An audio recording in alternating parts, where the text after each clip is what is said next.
Hi అండి. Good evening. Today one more mini vlog. ఆషాఢంలో ఎంతమంది మైదాకు పెట్టుకుంటారండి?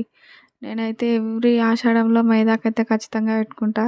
ఈ ఆషాఢంలో మైదాకు దొరకదేమో అని చాలా ఫీల్ అయ్యాను, కానీ లాస్ట్ మూమెంట్‌లో మా అమ్మ అయితే మైదాకు తీసుకొనొచ్చింది. ఏంది మైదాకు అంటుందని అనుకుంటున్నారా? ఊర్లలో అయితే మేము అలాగే అంటామండి. మెహందీ, మైదాకు, గోరింటాకు ఒక్కొక్కరు ఒక్కొక్కలాగా పిలుస్తారు. మేమైతే ఎక్కువ మైదాకే అంటాం. గోరింటాక్స్ అని చాలా తక్కువ అంటాం.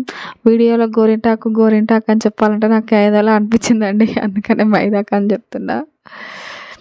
కొద్దిగా చింతపండు నానబెట్టిందేసి రుబ్బుకొని పెట్టుకుంటే మంచిగా ఎర్రగా వండుతదండి. వీలైతే నిమ్మరసం కూడా ఏసుకోవచ్చు. కాకపోతే నా దగ్గర నిమ్మరసం లేకుండే అని నేను చింతపండు నానబెట్టేసిన. అయినా కూడా ఎర్రగానే పండింది చూసారా? గోరింటాకైతే నేను, మా అమ్మ, మా పాప అలాగే మా చిన్నోడికి కూడా కొద్దిగా పెట్టానండి. లేకపోతే వాడు చెల్లెకి పెట్టి నాకెందుకు పెట్టలే మమ్మీ అని ఏడుస్తాడు. Thanks for